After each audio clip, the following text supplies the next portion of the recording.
All right, welcome aboard, everybody. It is time to brunch with Bud. That is when we talk all things sports with my former partner, Mr. Bud Poliquin.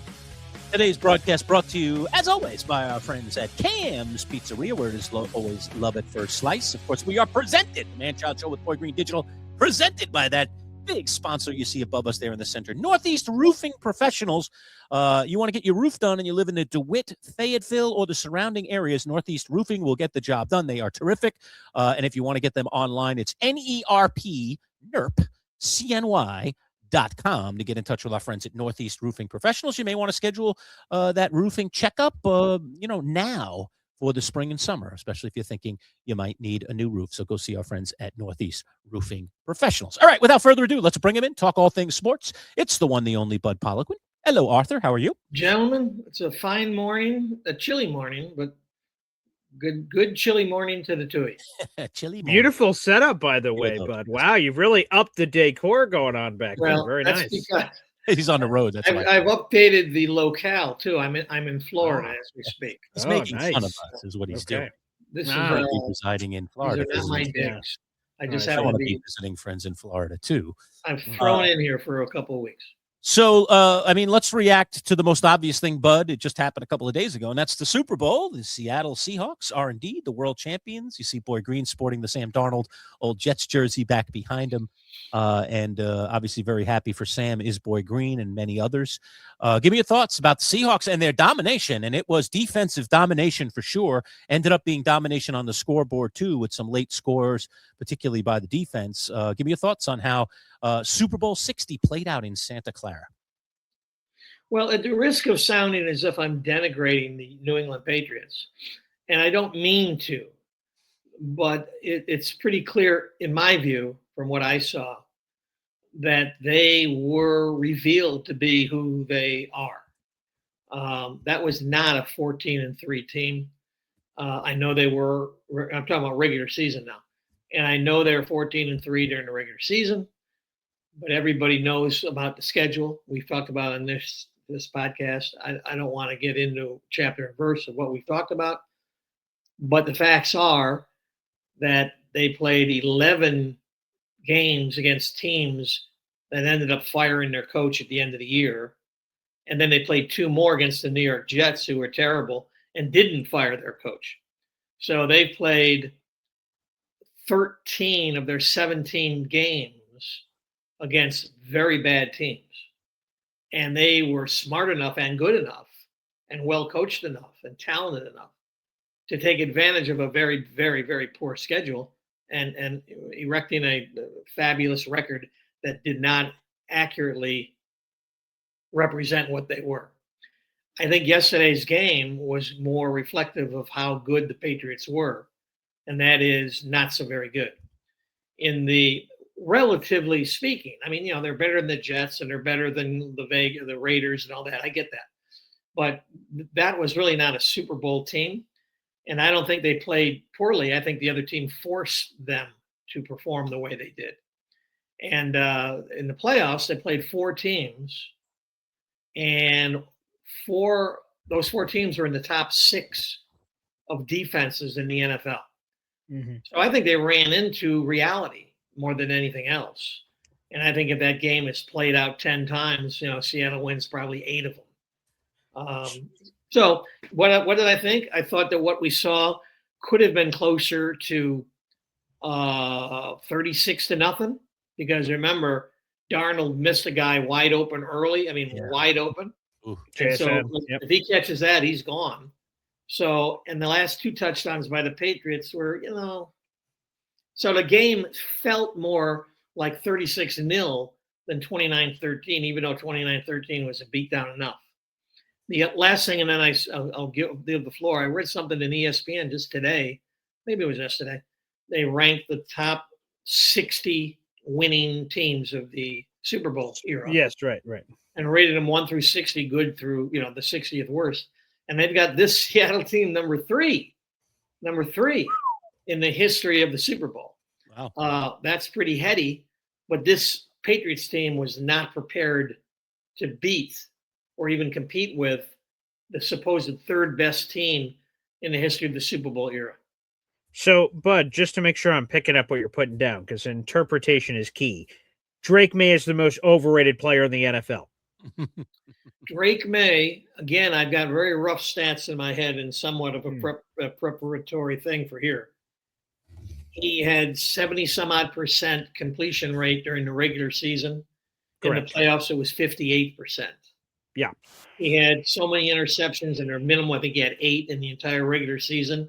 And I think he had in the playoffs, something like that. Yeah. He had minimal fumbles and whatnot in the regular season. I think he had 5 in the playoffs, something like that. Yeah. Overrated? No, because he's a kid and he's only going to get better. In no way am I suggesting he's not a good player.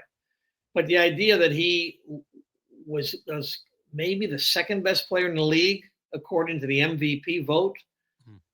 Again, when he got in with the real big boys, when it mattered in the tournament, and he had 4 shots at this, his stats came way down. His performance came way down. And he's good. I'd want him on my team, as a quarterback in the year and going ahead. Right. But not good enough. He's fugazi. He wasn't the second best player in the league. Yeah. Right. Do not put words in his mouth. So, he didn't say. I'm just hearing what he's saying. That's all I'm doing. I'm just listening. He's saying that he padded his stats against a cupcake schedule, got a sugar high, and then when he had to play the big boys, he stunk. He sucked. Was overrated. I'm hearing it's exactly very raw, but I don't. But in honesty, that's harsh. You can comment, but I mean, in all honesty, I don't disagree with what you just said, Paul. Okay, I just you very much. think it's a little harsh the way you're saying it, but I don't disagree with what you're saying. It's. I'll tell you what. This evokes, the Jerry McNamara stuff from way back when he was called by the assistant coaches in the Big East correctly. They said he was overrated, the most overrated player in the league, or something like that. They were correct. That's not a knock on McNamara. It's a knock on the people who, before the season began, said McNamara was going to be this. They were wrong. They overrated him. That's not to say he wasn't a good player, a good kid, or a good teammate, or good anything. He was overrated because of what they said he was going to be and what he ended up being. The very definition of overrated was Jerry McNamara. This kid, Maye, same thing. Does that mean he wasn't a good quarterback, or he's not a good quarterback, or he's not going to have a great future? No. But in the here and now, he wasn't the second best player in the league, as the MVP vote would suggest. Ergo, yes, he was overrated. Should I jump in and say, if it wasn't for Drake May, the Patriots would have won 5 bleeping games. 5 games. I mean, I don't know who their backup is, but I don't know if their backup would have won 14 games even against that schedule. Sure. But again, they played in the Super Bowl. They came out of a weak conference. They were fortunate. They took advantage of their great good fortune. Mm-hmm. And they were 14. They won 3-1. So they're 17-4. Oh boy! Look at what he put it on the screen. That's not a bad record, folks. That's not a bad record. Paraphrasing correctly here, Bud. He says, "Drake." Look at what he put on the screen here. Drake May is Jerry McNamara equals overrated. Says Bud Poliquin. Is that true? Is that all true?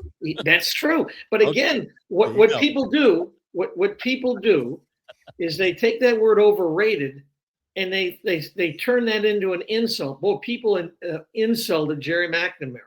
So the problem here is that people don't understand the definition of overrated. Yeah. They think overrated is some kind of horrific, terrible thing, as Jim Boeheim once thought when he dropped those expletives in that press conference. But instead, you're saying it's not an insult. It's just you never should have measured him over here. And then because you measured him over here, you messed up the whole system. And there's nothing wrong with the player. Right. He's a terrific player. He's just overrated, period. That's it. It's a commentary on those who did the rating. Not a commentary on Jerry McNamara, not a commentary on Drake May. All of the Raiders. It's the Raiders. Or the problem. But I mean, you could go the other way. Drake May didn't live up. He didn't step up to the plate. The rated, whether we're overrated, rated, or underrated, he didn't meet the rating, which is on him for not stepping up to the plate. No. Now you're out. He's going to get off the reservation now. You know it, Bud. I don't buy your interpretation. First of all, let's remember yesterday. If in his prime, Joe Montana, Johnny Unitas, speaker quarterback, had to play behind that offensive line, I don't think there would have been a lot of success. Yeah. If Johnny Unitas, Joe Montana had to play against that Denver defense in that snowstorm, I'm not sure that he would have been a whole lot better. Okay. The Texans have Barry one of the best Sanders figured it defenses. out behind the offensive line. Barry did it in the 90s. That offensive line stunk, but Barry Sanders figured it out. Guess Barry Drake May isn't Sanders? Barry Sanders. Yeah. He's talking about Barry Sanders I'm playing I'm behind a talking about bad quarterbacks now. I'm talking about quarterbacks having He's to gone throw in a the completely ball. different direction. He's trying to trap you, bud. It's a trap. It's a trap. He's a kid who didn't play as well in the playoffs as he did in the regular season. Yeah, he stunk. That's no Yeah. indictment. That's not an indictment of him. He stepped in. He's a kid playing at the highest level with all the eyes of the world, football world on him, playing against 4 of the top 6 defenses in football. And yeah, he didn't play that well, but he's a kid. I'm not saying anything other than in the last month, he proved that he wasn't the second best player in football. Okay, can I just ask you a quick follow-up? Okay, Yes. just a quick follow-up. I don't want to make you upset, but that's not what I want to do. That's not what I'm about. Okay, I'm not upset. Drake Believe me, May I'm not upset. is Drake Can't May is rattle. 23. You can't rattle him, boy. Yeah, I'm sure I can. He's a pipe wielding professional. Of course I can. Drake May is 23 years of age. How many Super Bowls do you think Drake May is going to go to in his career?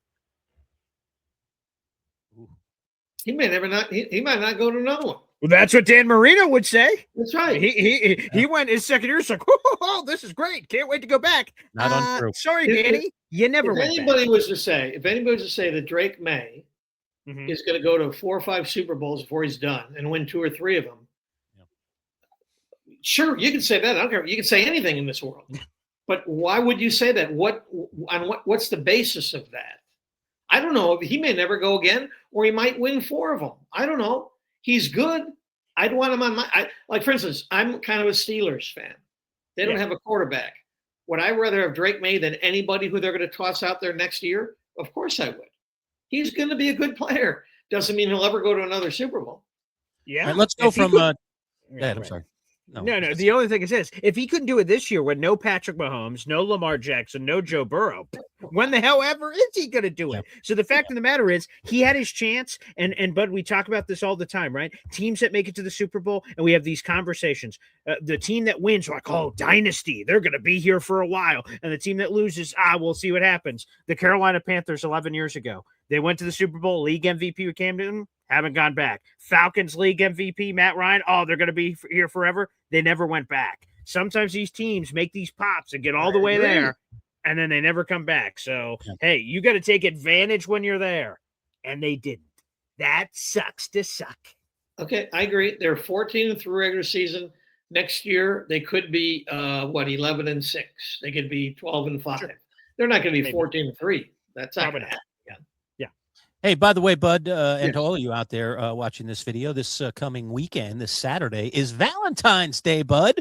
I know you always take care of your wonderful, lovely bride, Kathleen, but you could save yourself to 10% with our friends at the Allen Floral Group by just going to allenfloralgroup.com and using the code MANCHILD10 to get 10% off your order. This is all for Valentine's Day, which is coming up later this week. So save yourself some money and go service our lovely, lovely sponsors, the Allen Floral Group. They've got 5 locations in the greater central New York area, including one right here in good old Liverpool, right near me. But you can order online, again, allenfloralgroup.com, and use the code MANCHILD10 to get yourself 10% off. Don't forget your sweetheart on Valentine's Day. All right, Bud. And by the way, real quick, folks, again, that's Manchow 10, the digits 10. And again, information on the scoring ticker throughout the rest of our interview here with Bud Poliquin. Go ahead, Yes, any of the information you need is right there. All right, Bud, let's go from 20-somethings in Drake May to the 30-somethings. We're talking about head coaches in the NFL. 3 of the 10 openings went to guys in their 30s, and there was even a 29-year-old that nearly got a job. Grant, you didn't. How do you say his last name? It always gets Grant Udinski. Udinski, thank you. Who nearly got a job, was considered very seriously for a couple of the jobs that were open. So we could have had a 20-something, dare I say, but we had 3 30-something-year-olds. Those guys, by the way, Clint Kubiak, who just took the Raiders job, Mike LaFleur, and Joe Brady of the Bills. So those are the 3 30s. There were some guys in their low 40s, too, that I didn't even include on the list. But, Bud, let's talk about the youth movement, not with athletes in the NFL, with head coaches in the NFL. We are getting younger and younger and younger. Well, from my birth, from my perch, I really have no gravitas. I have no clout. I have no reason to be listened to because I'm not in these interviews and I don't know what wonder boys these guys are. But that doesn't stop me from saying that it's fascinating. And I'm not trying to be the old man on the porch. It's fascinating that you can have kids. I mean, from my perspective, these are still kids who are running these conglomerates. These aren't just football teams now. These are corporations. And these aren't just your employees. These are competitive, physical men who now have to hear it from people who are, in some cases, younger than they are. I find it hard to believe that makes a lot of sense. I'm not predicting doom and gloom. I could be dead wrong. They all could grow up to be Vince Lombardi. I don't know this. But I just know that I look at the ages, I look at the resumes, and I say, really? And then the other thing I look at, and I'm not trying to get into a societal thing, you got 10 guys in a league that's, 70% black? And they're all not black guys? I mean, I think this is a really weird coaching cycle. Yeah, only one minority candidate out of the 10 openings, by the way. That was Robert Saleh. Right. He was the only minority hiring of the 10 that were hired. Right. But he's not, you're right, and I'm right. They don't have any blacks. They don't have African Americans, whatever label we put. And I just think it's a fascinating, weird hiring cycle when they're so young and for the most part, so white. And I think that that's interesting. And the NFL may look good in a year or 2 or 5 or 10 with this cycle, or they can look, it could look not so good. And time will tell. I don't know if you have an answer to this, but just because you chose to swim in this pool, is the system broken? Because I actually did a public speaking class. One of my things in college I had to do, I was speaking about the Rooney Rule and its existence and going through the process. And it was a room of 50 to 75 people. I had to do a whole presentation in front of it and explain it and the pros, the cons, the this, that, the other, because, a lot of these teams have just said, geez, we got to do this Rooney Rule. Like, let's go to the Patriots. They were just in the Super Bowl, right? Say, hire Mike Vrabel. The 2 minority candidates that you're forced to interview for a head coaching position, they flew in these 2 guys, and they flew them on the same day, and on their social media, they did a graphic that announced that they interviewed them both. Like, it was so clearly a sham, and people called them out for it. These 2 guys that have been out of the league forever that clearly were not serious candidates. They did that.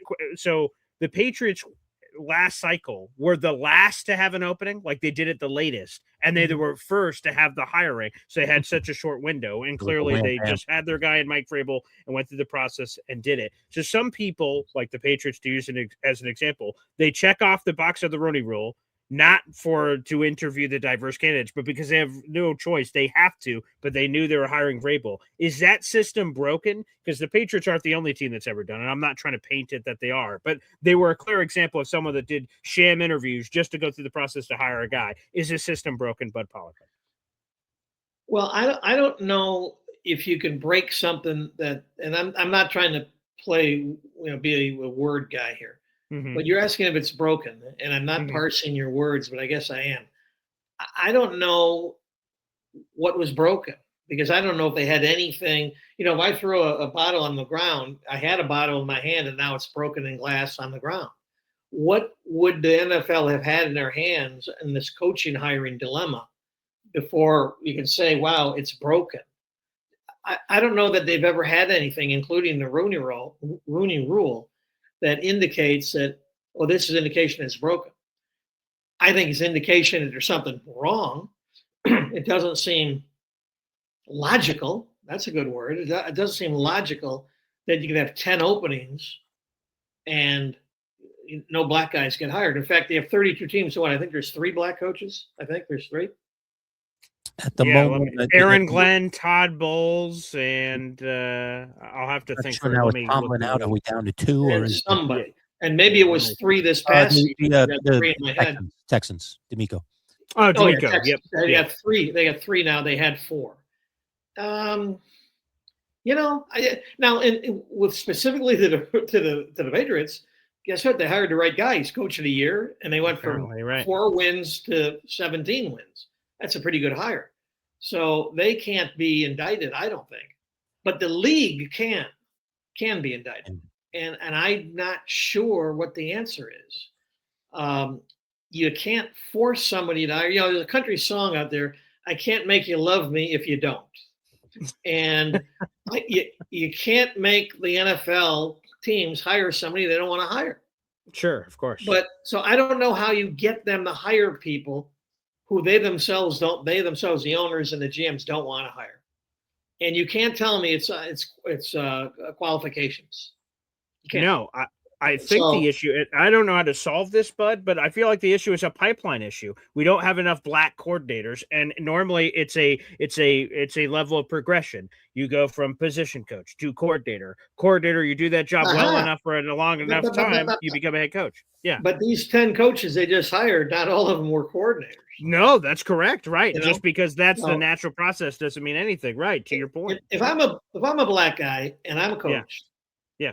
I think I look at realistically, pragmatically, I say my ceiling in this profession, it's not a bad ceiling, but it's an unfair one. My ceiling is I can be a coordinator. That's about as high as I can possibly expect to go. Because in the history of the league, never mind just now, the percentage of black coaches is pathetic. And if I'm a black guy, I say, hey, I see what's happening. I see reality here. So my ceiling, until it changes, my ceiling is coordinator. And I'll make my $1 million a year and more doing that. But it's not fair. But I'm a black coach and I like the coach. So I appreciate this is as high as I've known. Unless I get lucky. It's the Man Child Show with Boy Green Digital. It is our Brunch with Bud segment. We are presented by Northeast Roofing Professionals. Today's video is brought to you by our friends at Cam's Pizzeria, where it is always love at first slice. Let's just take 30 seconds, learn a little bit more about our sponsors. Then we're back. We're going to talk Olympics with Bud and SU hoops. Everybody wants to dig in on Adrian Autry, and is his seat getting warmer or hotter or steaming by the day? We'll talk about that when we return. Stick around. We'll be right back.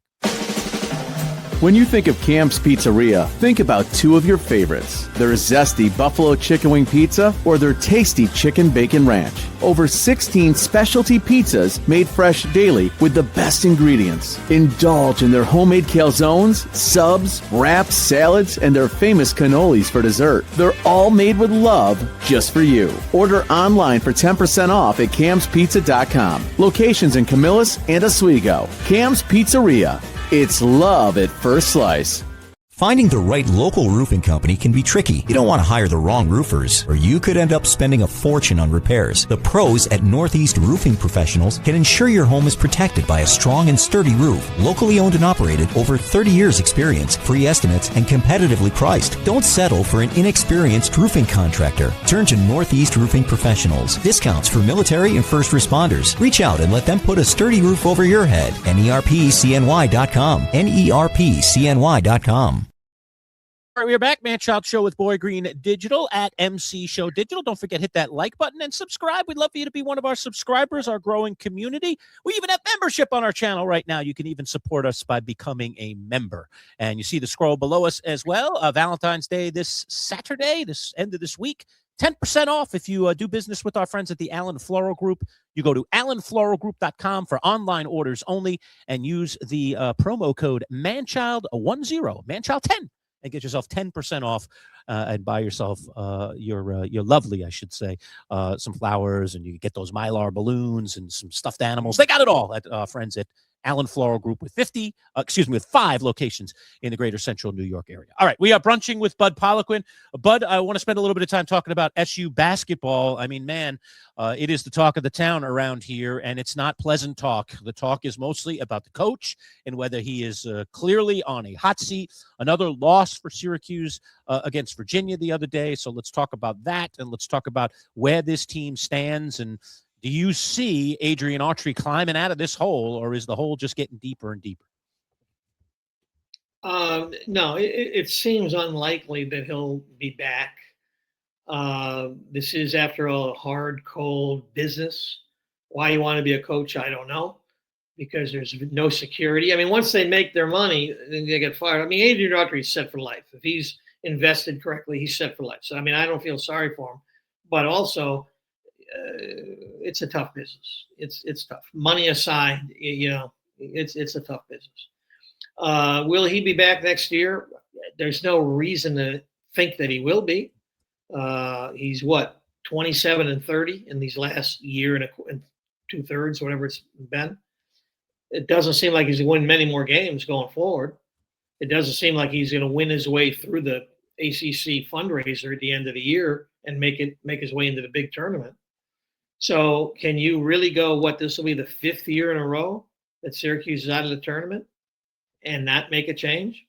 And maybe you clean out everybody. Maybe Wild Hack goes too. I don't know. But I would be, if you were asking me, I think you asked something along the line of job security or something. I'm here to say that it's hard to imagine the turnaround they'd have to author for him to save his job. But interestingly, I think in fairness to Autry, you got to remember that, Syracuse used to be a Goliath. It was a behemoth in college basketball. At its zenith, it was clearly a top 10 program year in and year out. At its zenith, it was one of the college basketball capitals of the world. And for now, not just Adrian Autry's time, but the last, 3 years of Jim Boeheim's time, this program has been a mediocrity. And just as I can stand and shout from the rooftops, it was a behemoth and it was a top 10 program, you can argue from the rooftops just as soundly that for 6 years now, I think it's going on 6 seasons, it's been a mediocrity. It's been an afterthought. And so what it was and what it is a phenomenal negative evolution. So whoever is the coach next year, and I don't think it'll be Adrian Autry, but whoever is the coach next year doesn't have to just come back from a couple of bad years. You have to take something that was great, has become a mediocrity, and make it good again, never mind great. Yeah. It's going to be a massive challenge because whoever's coming in is going to have to rebuild the roster, because if past this prologue, a lot of these guys are going to leave. That's just the way of the world now. If these guys don't, these kids, these young players today, these professionals today, these are professional basketball players, they're going to look for a bigger, better payday, a bigger, better opportunity to make more money. And yet they've got free reign to the flight. They have free flight to wherever they want to go. So this next person in isn't going to say, he's not going to inherit a big roster. If past this prologue, he's going to have to put together a roster. It's going to be a big job. And I hate to say it, and I don't know anything about what I'm going to say next, but money, it's all money. How much can you pay? How big can your payroll grow?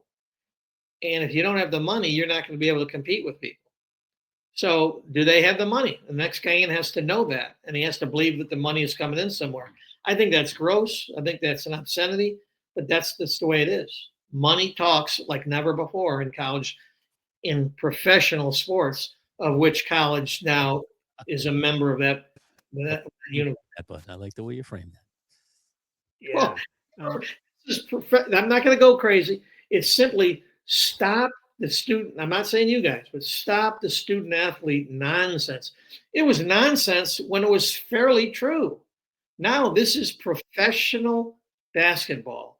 And if this was a franchise in the NBA, it would be considered a bad franchise. These are not the Washington Wizards, but they're not your Celtics. I have to look at the standings, but they're not very good. And it's going to be a tough job for Autry, whoever takes over. By the way, since we're stopping nonsense, now seems like a good time for it. We need to stop the kumbaya team. Every player on the team is treated the same. We all know, despite that hoopla, people want to shove down our throats, that everyone is treated differently based on who you are. The more talented you are, the longer your leash is. And depending on what your last name is, it grants you certain rights, certain privileges, certain things. So Adrian Autry benching one Cayenne Anthony And then Mr. Explanation after the game is hubbada on this situation here, Bud Poliquin. Did Adrian Autry not understand what was going to happen here? Carmelo Anthony's commenting on the situation as this guy that's a face of the franchise forevermore, benching Kai and Anthony and not giving much of an explanation. Interesting, Bud Poliquin. That's an interesting decision. Well, I'm going to tell you that I have great respect for Adrian Autry's intellect. And I think that he knew that he was playing with fire, and for whatever reason, he didn't care. I'll also say that you're talking to the wrong guy. If you're going to ask me or tell me that, oh boy, don't mess with a freshman because he might leave. Well, he might leave. He's probably going to leave. But the idea that you have to account for why you didn't play a freshman, again, I come from a world where nobody played a freshman because they weren't eligible. But he's not a freshman. He's not just some random guy. His name isn't Kyan Jones. It's not Kyan Smith.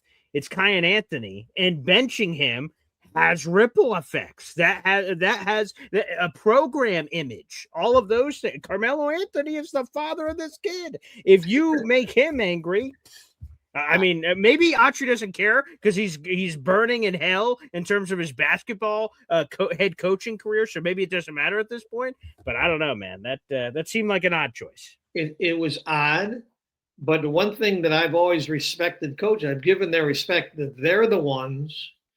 The only thing Adrian Autry wants to do is win. He doesn't care about anything else. All these coaches, they only want to win. In his estimation, he decided I have a better chance of winning if I sit this kid down for a game than not. Now, why he thought that, I don't know. But either Anthony was doing something in practice or off the court or whatever. And for whatever reason, a guy whose only job is to win says, I have a better chance to win it if I don't play him. So I'm not going to sit from afar and say, this guy screwed up. Because I don't know why he benched him other than the fact that he, the coach, the decider, decided we got a better chance without him than with him. But do you know why you don't know? It's because this is the answer he got from coach after the game. No injury concerns. It was just my decision. This is a physical team, an experienced team. It was just my decision. No injuries or anything like that. When you make a decision that's going to be unpopular, benching Kai and Anthony, and we're like, all right, coach, well, fine, so be it. What's your reason? Oh, I don't have to give you the reason. Well, okay, now we're in speculation land and we start going all over the place. If he makes a decision and he has something to say, feel free to share it with the rest of the class, coach. What happened here? Lay it on. Oh, he did this, or it's a discipline issue. It's a something. At least if you don't want to be black and white and tell us exactly what it was, at least paint us in the general direction saying, this is my decision. I make decisions on this team and I don't have to answer for it. Well, I don't know. That seems sort of caveman to me. I agree with you that the sports world asks a lot of fans. They ask the fans to commit body, mind, and soul and money. Mm-hmm. Okay, that fans are vital, and you ask so much of them, and the fan only asks in return, "Can you be straight up with me? Can you tell me what's going on?" Yes. And coaches don't do that. No. And I'm offended by that as a fan. I was offended by that as a sports writer, sports columnist. I think you owe the fan more than what they give them. Yeah. Period. And especially now that they're pros. Again, these are professional athletes. And I agree with you that I think they should, but they don't. And he might have had his reasons that he didn't want to share, which I think he should share, at least in code, that, there are some things going on that we just thought it was better. He needed a break from this and get his head straight. However, and then you say, okay, I get it. He's not doing well at practice. I mean, for all we know, he had a toothache. I don't know. He had a migraine. I don't know. But sure. To be honest with you, he hasn't played well in the last few games. He has not played well. I mean, that's. But if you don't give us some hint, you're right. It's open to rampant speculation. Yeah, that's 100%. And again, I guess that's not fair to the kid. Or it's 100% not fair to the kid. A pro athlete. at all, especially if he has a toothache and you're like being all coy with it. Then we're left to speculate in bad ways. But also, there's a sense of credibility when Bill Belichick makes a decision and he has 8 Super Bowl rings. All right, coach. Well, yeah. All right. You don't want to tell us, so be it. When you're Coach's Adrian decision, Autry, that's what you would do. when you're Adrian Autry and you're, with all due respect, a couple of games over 500, and then we look closer at the last 2 years and a lack of production and then a lack of answers. I'm like, who the hell is this guy? I agree that he's poorly advised, and if he is his own advisor, he needs to expand his advice, his pool of advice. Yeah. Because I agree with you. Period. Okay. But he's not the only one. None of them are forthcoming, and I think that cheats the fans. The fans don't ask for a lot, so give them the little that they ask for. And these coaches and these GMs and these ADs and these whoever the deciders are, coaches on up, I think they mistreat the fan by asking the fan to give of their souls, to give of their bodies, to give of their emotions, and to give of their money. And you don't invite them in and share what is shareable. Yeah, right. I got you. Talking with Bud Poliquin. It's our Brunch with Bud segment. You can see below 10% off from our friends at Allen Floral Group for Valentine's Day. You could take advantage of that by popping in the code for your online orders, man-child 10. You want to do it early this week for sure because, Saturday is Valentine's Day. If you want to get your order delivered on time, you go see our friends at Allen Floral Group. And again, you can follow the directions right below us. Bud Poliquin will end it with this. It is the Olympiad is going on right now over in Milan Cortina. I know you are quite the traveler, the world traveler these days. Now that you've been reimagined, you've been to Italy several times. You probably know exactly where this is in Italy if you haven't, dare I say, walked the streets of these places. But anyway, give us your thoughts on this Olympiad, what's gone on so far. The Lindsey Vonn story was kind of interesting if you want to go into that, but you pick your poison. The Olympic Games are underway, Bud. Thoughts? Well, number one, if you have the opportunity and the financial wherewithal, Italy has to be the number one place to go see outside of this country. So you're right. Italy, I've been there a few times, and you love it. I know. Spectacular. Definitely at the top of my list. Is it the food? Is it the sights? Is it all of the above? What is all the above and more? It's just right now there's a je ne sais quoi, there's a texture to the whole place. It's phenomenal. Anyway, I'm going to choose to weigh in on Lindsey Vonn. Lindsey Vonn. Vaughn. How do you put it? Vaughn, I believe. Vaughn. Yes. Lindsey Vonn. I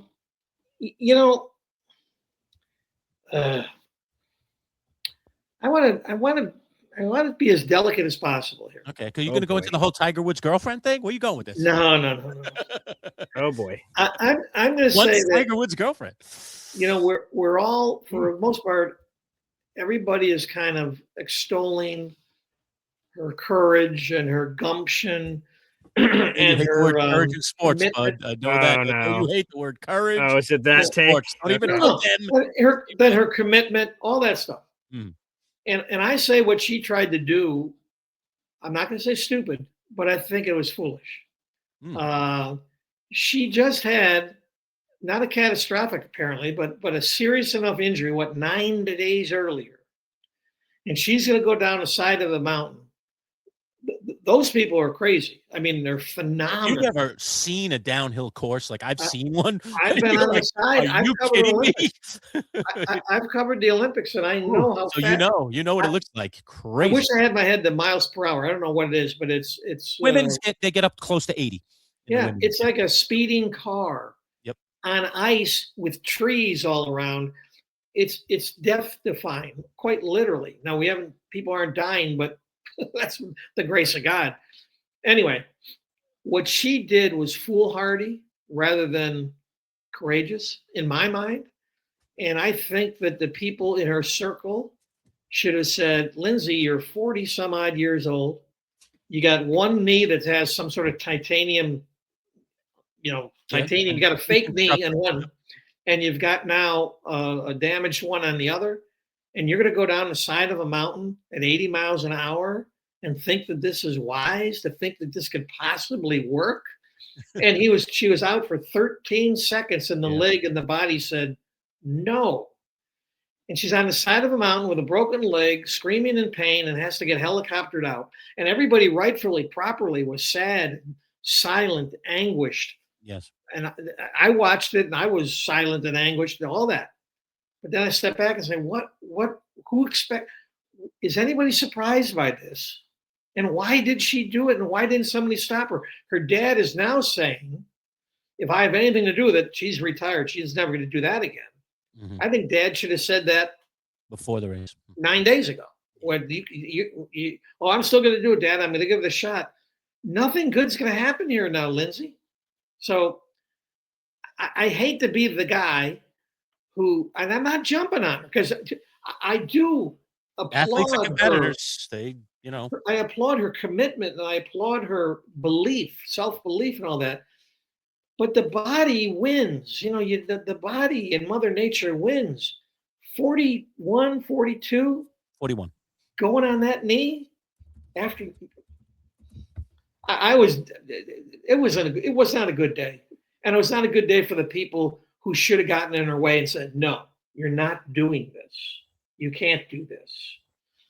13 seconds, guys. It wasn't like, well, down at the end, 13 seconds. Yeah. What it reminded me of, no mouse. The analogy that I made when Paul and I were talking about it on the live show on Monday was it reminded me of one of those boxing matches that we all buck up, $100 for pay-per-view. It's like the comeback of Mike Tyson. I just use that as an example, pick your, legendary boxer coming back out of nowhere, and it's a knockout 30 seconds into the first round. Right. So you just got your chips in front of you, you're about to sink into your wings, you got your Coke or your beer and you're like, oh, it's over. I watched all those lousy preliminary matches for that. Like, come on. Give me something better than that. So boxers almost universally fight one fight too many. Yes, they do. And in Lindsey Vohn's case, she tried to do one more trip down a mountain too many. Okay. It was sad. I thought it was sadder than it was gutsy.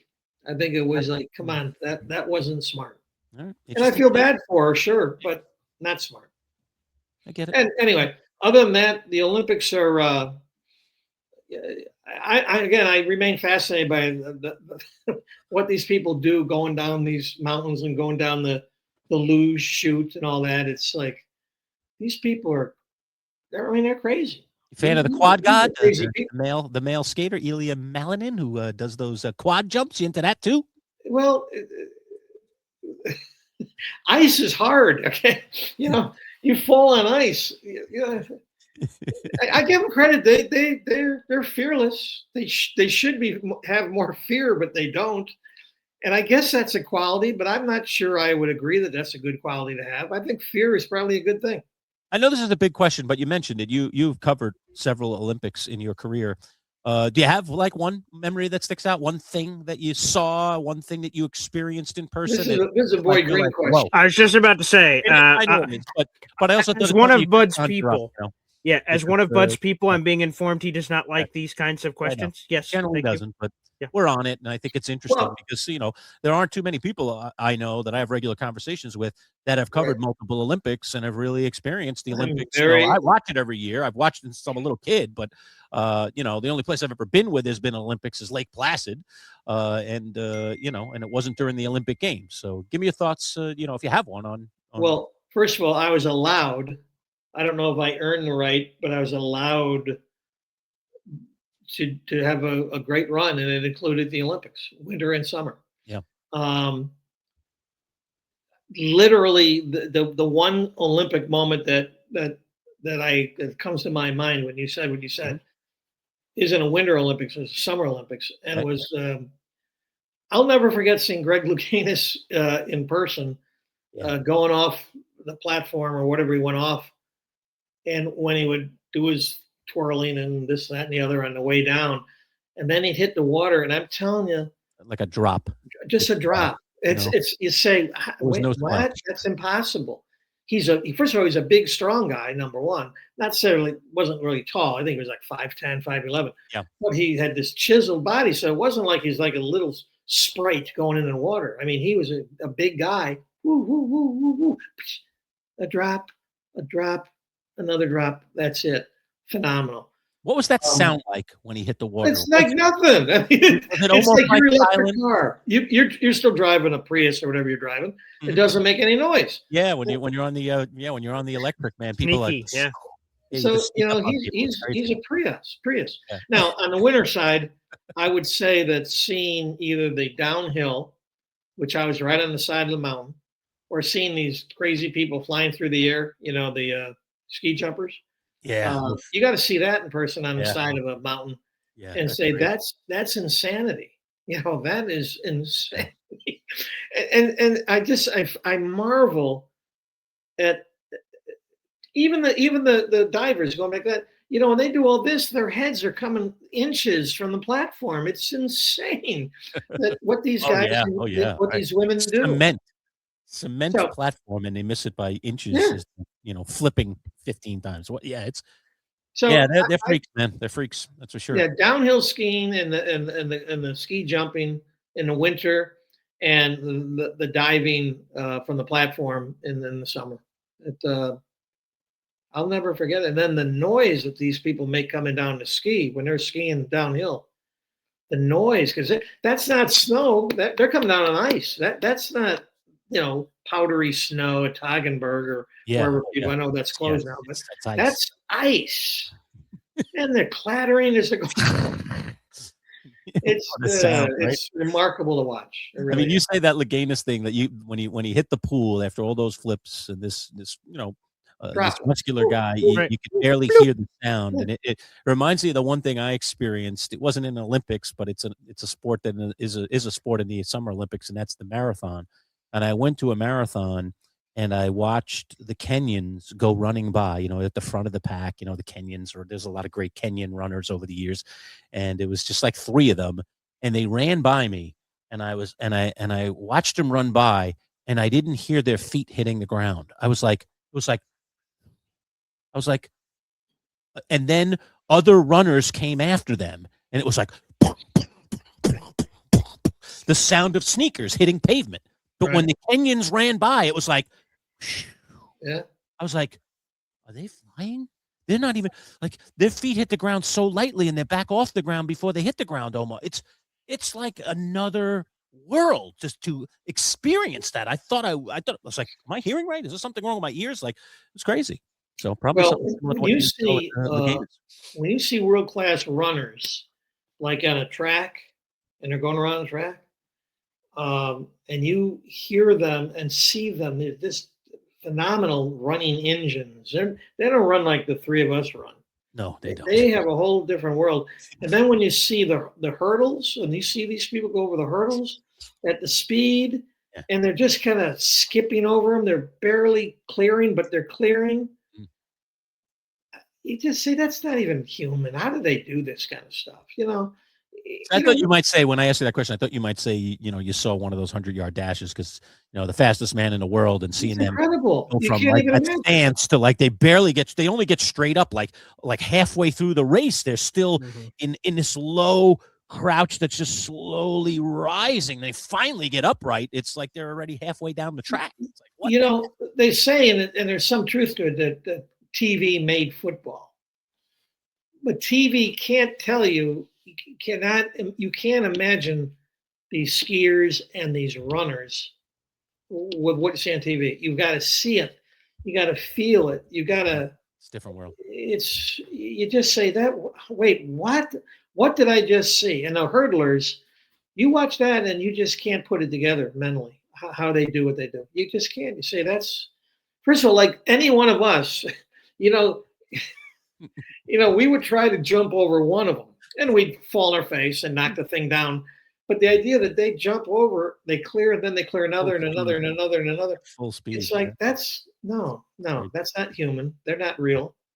They're different. That's the thing you got to remember at all times. Pro athletes They're different. are different than you and me. They're not the same. When you talk about the human structure, we're the norm. The three of us, three slobs, we're symbols, or we're specimens. We're it. There's more of us than there are of them.